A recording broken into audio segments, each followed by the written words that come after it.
Jésus dit, Matthieu 16, 24, si quelqu'un veut venir après moi, qu'il renonce à lui-même, qu'il se charge de sa croix et qu'il me suive. C'est la discipline de Jésus. Tout ce que nous avons eu à dire là, se résume dans ça. Renonce à toi-même, prends ta croix et suis-moi. Donc, en termes de décision, c'est le renoncement. En termes de sentiments et d'émotions, c'est la croix. Maintenant, la suite là, c'est les instructions. Suis-moi. La discipline, c'est l'obéissance. Il faut regarder, écouter et suivre. Il complète par Matthieu 11, 28 et dit, venez à moi. La discipline commence à aller à lui. Vous tous qui êtes fatigués, chargés, je vous donnerai du repos. Prenez mon joug sur vous et recevez mes instructions, car je suis doux et humble de cœur. Et tu vois, la douceur et l'humilité, ça parle de la discipline même que Christ a imposée. Suivez mes instructions. Ça parle de l'obéissance totale à Christ. Et c'est ça qui va permettre à l'homme d'être discipliné. Après, vous avez Colossiens 3, l'affection des choses d'en haut et non à celles d'en bas. Faire mourir les membres qui sont sur la terre.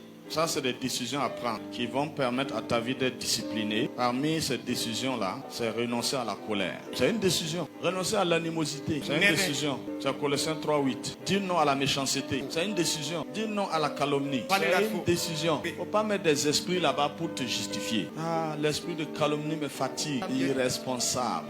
L'esprit là a pris ta bouche là et peut parler. Tu as besoin d'une délivrance. Tu as besoin d'une décision. Prends une décision seulement. Ne mentez pas les uns aux autres. Verset 9. Que l'esprit de mensonge est sur moi. Non. Il n'y a pas d'esprit de mensonge. Il y a Satan. Lui, il est le père du mensonge. Donc c'est Satan qui est sur toi. C'est pas Satan. Tu n'as pas de décision. Décider, je ne vais plus mentir. Et puis tu ne vas plus mentir. Tu es obligé de mentir. Je dis je ne mens pas, je ne mens pas. Je vais passer tout le temps à gêner, à prier. Mais non, cette fois-ci là, comme c'était 3 jours, c'était pas suffisant. Maintenant, je vais faire une semaine. Va faire un an. Si tu n'as pas décidé, ça va continuer seulement. Alors, tout le chapitre 3 de Colossiens, vous allez voir, c'est des prises de décision. Même quand on dit au verset 19, Marie, aimez vos femmes, c'est des prises de décision. C'est une prise de décision. Quand on dit femmes, soyez soumises à vos maris, verset 18, il n'y a pas de prière. Il n'y a pas un esprit de soumission. Il n'y a qu'une décision de se soumettre. Tu prends la décision, c'est fini. Non, non, priez pour mon mari. La façon de faire, la fait que je ne peux pas me soumettre à lui. Il faut décider. Si tu décides, ça va aller. Verset 21, Père, n'irritez pas vos enfants. Tout ça, c'est des décisions. N'irritez pas vos enfants. Une décision. Non, c'est un bandit. Est-ce que toi, tu as décidé de ne pas l'irriter? Et qu'il est bandit, c'est une chose. Mais toi qui l'irrites là, ça, c'est une autre chose. Tellement de décisions. Éphésiens chapitre 4 est rempli de décisions.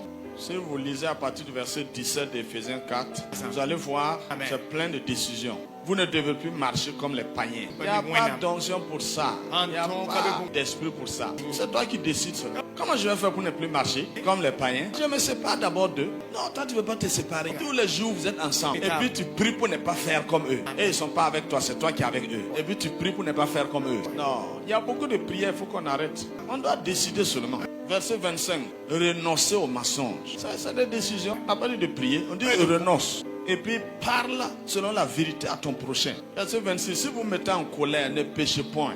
Ne donnez pas accès au diable. Regarde le verset 28 là. Que celui qui dérobait ne dérobe plus. C'est des mots adoucis, dérober. Si tu étais un voleur, il ne faut plus voler. C'est une décision. Il n'y a pas de délivrance dans ça. La décision, c'est une capacité surnaturelle que Dieu a donnée à l'homme. Quand tu décides, tu dis non là. C'est non. Personne ne peut faire. Qu'il ne sorte de votre bouche aucune parole mauvaise. Donc ça veut dire, moi-même, je peux décider comme ça. Aucune parole mauvaise ne sortait de ma bouche. Une décision, je l'ai fermée et c'est terminé. Le mot de la fin pour la discipline, c'est la décision. Je vais être responsable, je vais prendre de bonnes décisions. Tu fais ça, ta vie va aller de l'avant. Le Seigneur va te distinguer, il va t'amener à être un leader qui fait la différence.